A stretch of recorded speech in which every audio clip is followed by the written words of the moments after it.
नमस्कार अनि हार्दिक स्वागत गर्दछु तपाईहरू सम्पूर्णमा मेरो यो युट्युब च्यानल ज्ञान र जानकारीको तर्फबाट। आज म तपाईहरू समक्ष M.Ed तथा B.Ed तहमा रहेको कम्पलसरी सब्जेक्ट फाउन्डेसन अफ एजुकेसनको फिलोसोफी भन्ने युनिटमा आधारित भएर रियालिजम अर्थात् यथार्थवादको बारेमा चर्चा गर्नेछु। यो रियालिजम अर्थात् यथार्थवादको पहिलो भाग अर्थात् पार्ट 1 चाहिँ मैले अघिल्लो भिडियोमा नै प्रश्न पारिसकेको छु। आज भने रियालिजम अर्थात् यथार्थवादको पार्ट 2 खण्ड चर्चा गर्नेछु। यो रियालिजम चाहिँ B.Ed तहमा कम्पलसरी रूपमा अध्ययन गर्नुपर्ने सिलेबस अन्तर्गतको विषयवस्तु हो भने यो रियालिजम M.Ed तहमा चाहिँ सन्दर्भ सामग्रीको रूपमा अध्ययन गर्न सकिन्छ। अघिल्लो भिडियोमा मैले रियालिजमको अर्थ तथा परिभाषाहरू, दार्शनिक आधारहरू, शैक्षिक विशेषताहरू, शैक्षिक उद्देश्यहरूको सन्दर्भमा चर्चा गरेको थिएँ। आज म रियालिजम अर्थात् यथार्थवादको बारेमा विभिन्न शैक्षिक प्रक्रियाहरू, पाठ्यक्रम निर्माण प्रक्रिया, शिक्षकको भूमिका, विद्यार्थीको भूमिका तथा शैक्षिक प्रयोगको सन्दर्भमा चर्चा गर्नेछु। आजको यो विषयवस्तु सुरु गर्नुभन्दा अगाडि यदि तपाईहरूले यो च्यानल सब्स्क्राइब गर्नुभएको छैन भने कृपया नियमित अध्ययनका लागि च्यानल सब्स्क्राइब गर्नुहोला। साथै यो च्यानललाई सब्स्क्राइब गरेसँगै बेल आइकनमा क्लिक गरेर लाइक, सेयर र कमेन्ट गर्न पनि नभुल्नुहोला। आउनुहोस् अब ढिला नगरिकन हामी विषयवस्तुतर्फ प्रवेश गरौँ। सबैभन्दा पहिले एजुकेसनल प्रोसेस इन रियालिजम अर्थात् यथार्थवादमा शैक्षिक प्रक्रिया। यथार्थवादमा कस्तो किसिमको शैक्षिक प्रक्रियाहरू अपनाइन्छ भन्ने विषयवस्तुहरू चाहिँ यहाँ अध्ययन गरिन्छ। यथार्थवादको शैक्षिक प्रक्रिया चाहिँ विद्यार्थी केन्द्रित शैक्षिक प्रक्रियाको रूपमा रहेको हुन्छ। बालकले अपूर्णताबाट पूर्णतातर्फ यात्रा गर्नका लागि भौतिक जगतमा रहेका वस्तुहरूको यथार्थ रूप आफ्नै अवलोकन, प्रयोग र परीक्षणबाट प्राप्त गर्ने शैक्षिक प्रक्रिया यथार्थवादमा हुनुपर्दछ। भन्न खोजेको के हो भने इन्द्रियजन्य क्रियाकलापको अनुभव र प्रयोगमा शैक्षिक प्रक्रिया चाहिँ सञ्चालित हुन्छ। यथार्थवादमा चाहिँ इन्द्रियजन्य क्रियाकलापको अनुभव, इन्द्रिय भन्नाले विभिन्न 5वटा इन्द्रियहरू नाक, कान, आँखा, छाला र जिब्रो, यी 5वटा इन्द्रियजन्य कुराहरूको चाहिँ क्रियाकलापहरूको अनुभव र अनि त्यो अनुभवमा आधारित चाहिँ शैक्षिक प्रक्रिया यथार्थवादमा सञ्चालित हुन्छ। यथार्थवादमा चाहिँ बालकको अथवा सिकारुको शारीरिक र मानसिक विकास गराउने किसिमको शैक्षिक क्रियाकलाप सञ्चालनमा जोड दिइन्छ। शैक्षिक प्रक्रिया सञ्चालन गर्दाखेरि चाहिँ छलफल, वादविवाद, प्रश्नोत्तर, प्रदर्शन, प्रयोग, यात्रा जस्ता विभिन्न विधिहरूको प्रयोगमा जोड दिइन्छ। शैक्षिक प्रक्रियामा चाहिँ विभिन्न भाषाहरूका अतिरिक्त मातृभाषामा पनि शैक्षिक प्रक्रिया सञ्चालनमा चाहिँ यथार्थवादमा जोड दिने काम गरिन्छ। अर्थात् यथार्थवादमा मातृभाषामा शिक्षण प्रक्रिया सञ्चालन गर्नलाई छुट दिएको हुन्छ। यथार्थवादी शैक्षिक प्रक्रियामा चाहिँ बालबालिकामा भएको स्वतन्त्र इच्छा र चाहनाहरूलाई समेटेर यथार्थरूपी शिक्षा दिन सक्नुपर्दछ। व्यक्ति आत्मरक्षक बन्न सक्ने र उसले आफ्नो जीवनका लागि चाहिने कुराहरूको आर्जन गर्न सक्ने किसिमको शैक्षिक प्रक्रिया यथार्थवादमा हुनुपर्दछ। यथार्थवादले चाहिँ विशेष गरेर मानिसको जीवन उपयोगी अर्थात् मानिसले गरी खान सक्ने व्यावहारिक सिप एवं ज्ञान प्राप्त हुने किसिमको शैक्षिक प्रक्रिया सञ्चालन गर्नुपर्दछ। यसले चाहिँ मानिसले गरी खान सक्ने किसिमको शैक्षिक प्रक्रिया सञ्चालनमा जोड दिने काम गर्दछ। यथार्थवादी दार्शनिक हर्बर्ट स्पेन्सरले चाहिँ निम्न 4वटा क्रियाकलापहरू भएको शैक्षिक प्रक्रिया चाहिँ यथार्थवादमा हुनुपर्छ भनेर भनेका छन्। पहिलो रहेको छ राम्रो अनुशासनको विकास गर्ने शैक्षिक प्रक्रिया। दोस्रो रहेको छ राम्रो बानीको विकास गर्ने शैक्षिक प्रक्रिया। तेस्रो रहेको छ सूचनाको राम्रो हस्तान्तरण गर्ने शैक्षिक प्रक्रिया र अनि चौथो रहेको छ विद्यार्थीलाई स्वावलम्बी बनाउन सक्ने शैक्षिक प्रक्रिया। यस्ता विभिन्न शैक्षिक प्रक्रियाहरू चाहिँ सञ्चालन गर्नका लागि हर्बर्ट स्पेन्सरले चाहिँ निम्न सिकाइका सिद्धान्तहरू हुनुपर्छ भनेर बताएको पाइन्छ। पहिलो रहेको छ सरलबाट जटिलतिर। दोस्रो रहेको छ सिकाइ प्रक्रिया जानेकोबाट नजानेकोतिर। तेस्रो रहेको छ निश्चितबाट अनिश्चिततर्फ। चौथो रहेको छ ठोसबाट भावनात्मकतिर। पाँचौं मानव विकासका चरणको सिद्धान्त अनुसार। र अनि 6औं रहेको छ प्रयोगबाट सैद्धान्तिक वा तार्किकतिर। समग्रमा चाहिँ यथार्थवादी शैक्षिक प्रक्रियालाई चाहिँ निम्न अनुसार बुदागत रूपमा चाहिँ उल्लेख गर्न सकिन्छ। पहिलो रहेको छ educative process as transmission of information, अर्थात् आवश्यक सूचना हस्तान्तरण गर्ने शैक्षिक प्रक्रिया। दोस्रो शैक्षिक प्रक्रिया रहेको छ educative process as scientific knowledge, अर्थात् वैज्ञानिक ज्ञान जीवनको तयारी गर्ने शैक्षिक प्रक्रिया। तेस्रो शैक्षिक प्रक्रिया रहेको छ educative process for self experiment and observation, अर्थात् अवलोकन र प्रयोगलाई महत्त्व दिने किसिमको शैक्षिक प्रक्रिया। चौथो रहेको छ educative process as self experience, अर्थात् आत्म अनुभव गर्न सक्ने शैक्षिक प्रक्रिया। पाँचौं रहेको छ असल अनुशासनको विकासका लागि शैक्षिक प्रक्रिया, अर्थात् educative process for good discipline. छैटौं रहेको छ educative process as formation of expected habits, अर्थात् इच्छा गरिएको बानी निर्माणको रूपमा शैक्षिक प्रक्रिया। यसरी यथार्थवादमा चाहिँ विभिन्न किसिमको शैक्षिक प्रक्रियाहरू चाहिँ अपनाउन दार्शनिकहरूले जोड दिएको पाइन्छ। यथार्थवाद र यथार्थवादको शैक्षिक प्रक्रियापछि अब हामी यथार्थवादमा पाठ्यक्रम अर्थात् करिकुलम इन रियालिजमतर्फ प्रवेश गरौँ। यथार्थवादी शिक्षा अनुसार पाठ्यक्रमले सिकारुहरूको जीवनलाई पूर्ण रूपमा सुखमय बनाउने किसिमको बाटो देखाउनुपर्छ। जीवनको तयारी गर्न सक्ने किसिमको विषयवस्तुहरू चाहिँ पाठ्यक्रममा समेटिनुपर्छ भनी यथार्थवादीहरूले जोड गर्छन्। पाठ्यक्रम चाहिँ वर्तमान जीवनमा उपयोगी किसिमको विषयवस्तुहरू हुनुपर्दछ। यस्ता उपयोगी किसिमको विषयवस्तुहरू छनौट गरी पाठ्यक्रम सङ्गठन गरिनुपर्दछ। पाठ्यक्रम चाहिँ पूर्ण रूपमा प्रयोगात्मक सिद्धान्तमा आधारित हुनुपर्दछ। यथार्थवादीहरू थ्योरिटिकल अर्थात् सैद्धान्तिक किसिमको भन्दा पनि व्यावहारिक अर्थात् प्रयोगात्मक किसिमको सिद्धान्तमा बढी जोड दिन्छन् र त्यस्तै गरेर पाठ्यक्रम चाहिँ वैज्ञानिक किसिमको हुनुपर्दछ भनी यथार्थवादीहरूले वकालत गर्दछन्। यथार्थवादीहरू व्यावसायिक र व्यावहारिक किसिमको पाठ्यक्रममा समेत जोड दिने काम गर्दछन्। पाठ्यक्रममा चाहिँ विद्यार्थीहरूको रुचि, इच्छा, चाहना र क्षमता अनुसारको विषयवस्तुहरू समावेश गरिनुपर्दछ। विद्यार्थी आफैले क्रियाशील भएर सिक्न सक्ने किसिमको पाठ्यवस्तु र क्रियाकलापहरू चाहिँ पाठ्यक्रमले समेटिएको हुनुपर्दछ। पाठ्यक्रममा के कुराहरू समावेश गर्ने भन्दाखेरि बितेका घटना स्मरण गराउन इतिहास, त्यस्तै नागरिक ज्ञान गराउनका लागि राजनीति, त्यस्तै गरेर आधारभूत गणितीय सिपको विकास गर्नका लागि गणित भन्ने विषय, त्यस्तै जीवनलाई वैज्ञानिक रूपमा मार्गनिर्देशन गर्नका लागि विज्ञान, व्यावहारिक जीवनयापनका लागि व्यावसायिक विषय आदि जस्ता विषयहरूको व्यवस्थापन चाहिँ पाठ्यक्रममा गरिनुपर्छ भनेर यस्ता किसिमका पाठ्यक्रमहरूको विकासमा यथार्थवादीहरूले जोड दिन्छन्। यथार्थवादीहरूका अनुसार व्यक्तिलाई चाहिँ असल नागरिक र असल समाज बनाउने र अनि व्यक्तिको जीवनयापनमा सहज पुर्याउने किसिमको पाठ्यक्रम हुनुपर्दछ। यथार्थवादी दर्शनका अनुसार चाहिँ विभिन्न किसिमका उपयुक्त किसिमको विषयवस्तुको छनौट गर्दा विभिन्न कुराहरूलाई ध्यान दिनुपर्छ। यस्ता विभिन्न कुराहरू चाहिँ निम्न अनुसार रहेका छन्। पहिलो रहेको छ सिकारुको पूर्व तालिम, दोस्रो रहेको छ विभिन्न विषयहरू बीचको अन्तर्सम्बन्ध, तेस्रो रहेको छ सिकारुलाई तालिम दिनुपर्ने सामाजिक आवश्यकता। यी कुराहरूलाई चाहिँ आधार मानेर पाठ्यक्रम र पाठ्यक्रमभित्रको विभिन्न विषयवस्तुहरूको चाहिँ छनौट गर्नुपर्छ भनेर यथार्थवादी दार्शनिकहरूले भनेको पाइन्छ।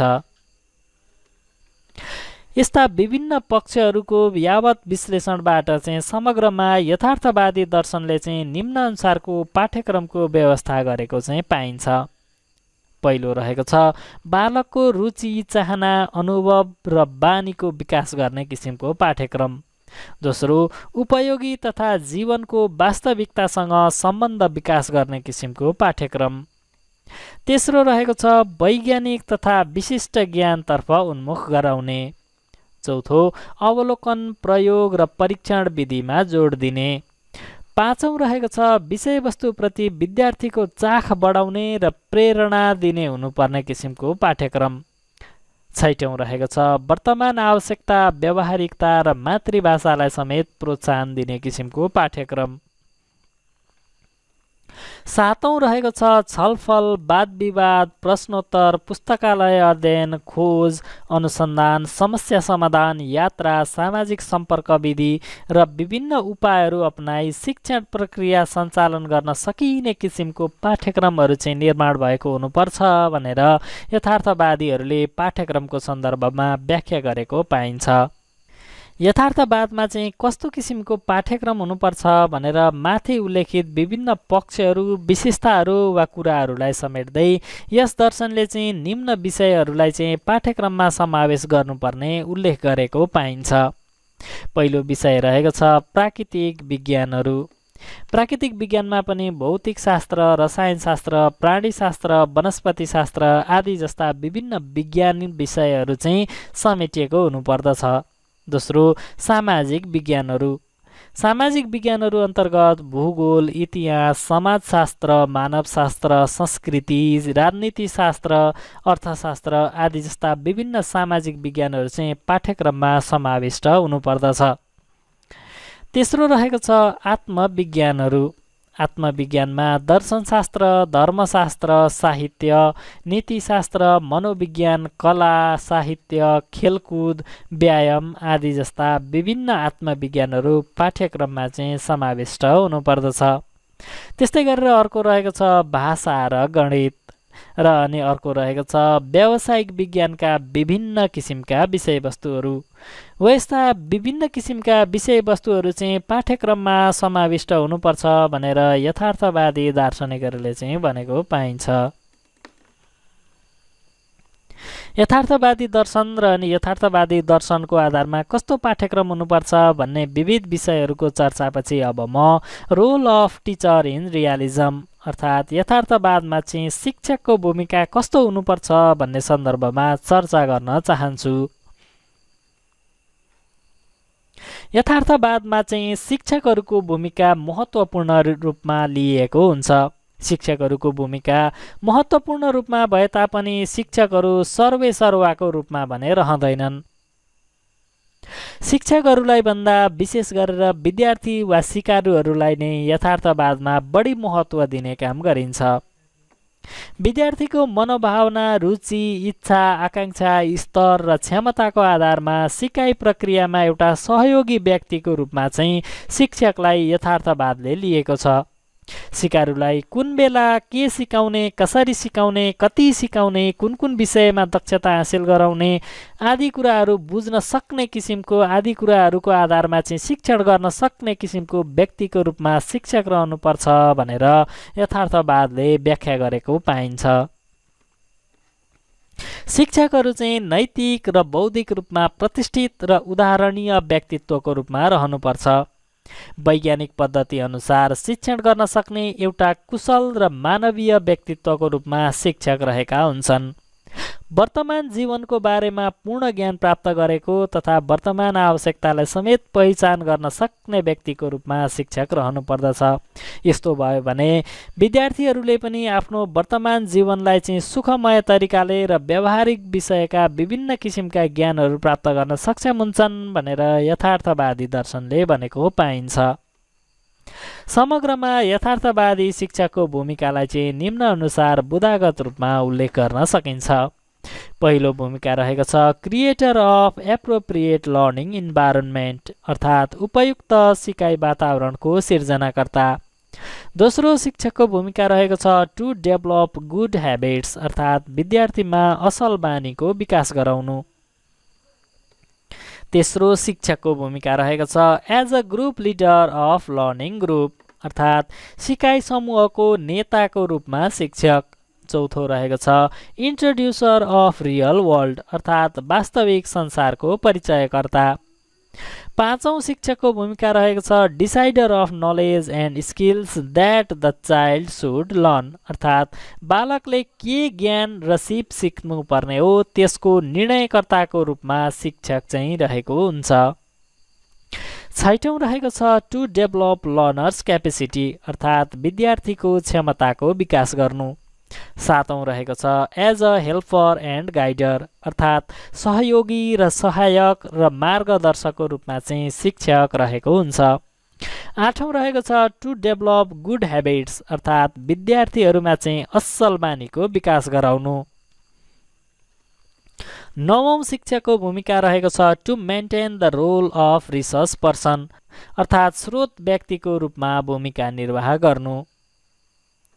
दशौं रहेको छ as a user of scientific method in teaching अर्थात् वैज्ञानिक पद्धति अनुसार शिक्षण गर्ने एउटा व्यक्तिको रूपमा शिक्षक चाहिँ रहेको हुन्छ।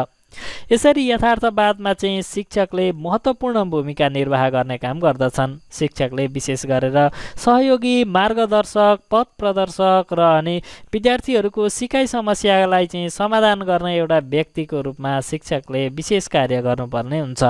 सिकाइको महत्त्वपूर्ण स्थान चाहिँ शिक्षकको भए तापनि सिकाइको केन्द्रबिन्दुको रूपमा भने शिक्षकको तुलनामा विद्यार्थीहरू रहेका हुन्छन्। यथार्थवादमा शिक्षकको भूमिकापछि अब यथार्थवादमा विद्यार्थीहरूको भूमिका अर्थात् role of student in realism. यथार्थवादमा विद्यार्थीहरूले चाहिँ शिक्षा प्राप्तिका लागि के कस्तो भूमिका निर्वाह गर्नुपर्ने हुन्छ भन्ने कुरा यहाँ हामी अध्ययन गर्छौँ।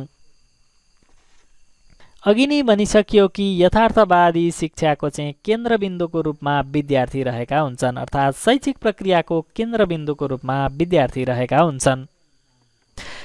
यथार्थवादले के भन्दछ भने बालकलाई सही र वास्तविक अनि असल शिक्षा दिएमा उसले असाधारण कार्यहरू समेत गर्न सक्दछ। यस्तो किसिमको मान्यता चाहिँ यथार्थवादमा राखिन्छ। यथार्थवादमा विद्यार्थी वा सिकारुलाई चाहिँ सिकाइ प्रक्रियामा सक्रियतापूर्वक सहभागी हुने व्यक्तित्वको रूपमा लिइएको पाइन्छ। विद्यार्थीहरूले चाहिँ आत्मअनुशासनमा रही व्यावहारिक भूमिका निर्वाह गर्ने काम गर्दछन्। त्यस्तै गरेर विद्यार्थीहरू चाहिँ आफ्नो प्रतिभालाई, आफ्नो क्षमतालाई चाहिँ विकासका लागि, प्रस्फुटनका लागि खोज अनुसन्धानमा लाग्ने व्यक्तिका रूपमा लिइन्छ। त्यस्तै विद्यार्थीहरू चाहिँ आफ्नो सुखी र सुरक्षित जीवनका लागि ज्ञान प्राप्त गर्ने काम गर्दछन्। आफ्नो भविष्य बनाउने, आफ्नो भविष्य उज्जवल बनाउने काम चाहिँ विद्यार्थीहरूले गर्नुपर्ने हुन्छ। दार्शनिक जोन लकले चाहिँ बालकको दिमाग एउटा खाली स्लेट, अङ्ग्रेजीमा ब्ल्याङ्क स्लेटको रूपमा लिएको पाइन्छ। अर्थात् उनले चाहिँ विद्यार्थीलाई एउटा खाली पाना वा ब्ल्याङ्क सिट अफ पेपरको रूपमा लिएका छन्। उनले त्यो ब्ल्याङ्क सिट अफ पेपर अर्थात् विद्यार्थीहरूको खाली दिमागलाई चाहिँ टाबुला रासा नामाकरण गरेका छन्। त्यो खाली दिमागमा उपयुक्त ज्ञान र अनुभव प्रदान गरिनुपर्दछ भनेर जोन लकले भनेका छन्। विद्यार्थीले शिक्षकको निर्देशन र सल्लाह अनुसार सिकाइ क्रियाकलापमा तल्लीन रहनु पर्दछ। त्यसो भएमा मात्र ऊ आफ्नो वातावरणमा समायोजित हुन्छ, उसले आफ्नो भविष्यलाई सुखी र खुसीपूर्ण तरिकाले निर्वाह गर्न सक्छ।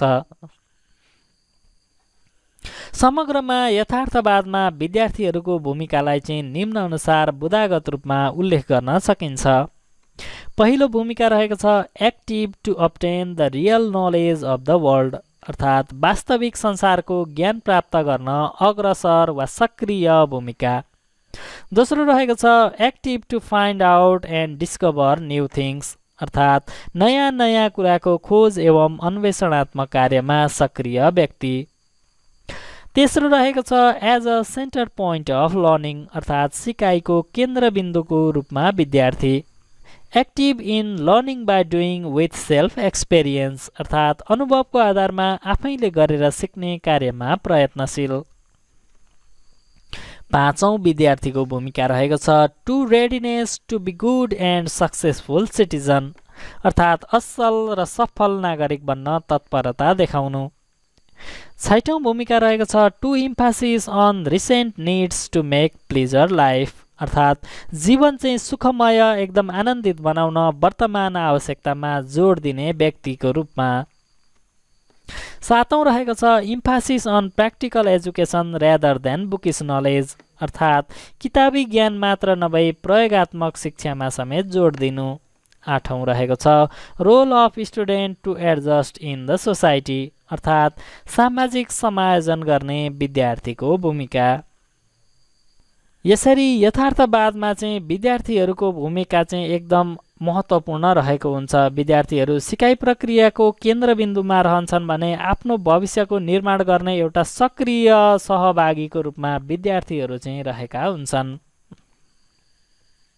यथार्थवादमा विद्यार्थीहरूको भूमिकापछि अब एजुकेसनल इम्प्लिकेसन अफ रियलिजम और contribution of realism in education, नेपालीमा यथार्थवादको शिक्षामा योगदान वा शैक्षिक योगदान। यथार्थवादले चाहिँ शिक्षाको क्षेत्रमा के कस्तो योगदान पुर्याएको छ भन्ने कुरा यहाँ यथार्थवादको शिक्षामा योगदान अन्तर्गत चर्चा गरिन्छ। तपाईहरूलाई परीक्षामा प्रश्न सोद्धाखेरि explain the educational implication of realism और explain the contribution of realism in education भनेर प्रश्न सोध्न सक्छ। जे भनेर प्रश्न सोधे तापनि यी दुवैको अर्थ भने एउटै हुन्छ। यथार्थवादले चाहिँ शिक्षा पद्धतिका व्यावहारिक सिद्धान्त, पाठ्यक्रम, शिक्षक, विद्यार्थीको अनुशासन, शिक्षण विधि जस्ता चाहिँ विभिन्न पक्षहरूमा नयाँ रक्त सञ्चार प्रदान गरेको छ। यथार्थवादको विकास पश्चात शिक्षा र जीवन बीचको खाडल हरायो। प्रयोग र अवलोकनका सिद्धान्तहरू प्रतिपादन यथार्थवादले गर्यो र पहिलो पल्ट चाहिँ इन्द्रियहरूलाई ज्ञानको प्रवेशद्वारको रूपमा यथार्थवादले मानेको पाइन्छ।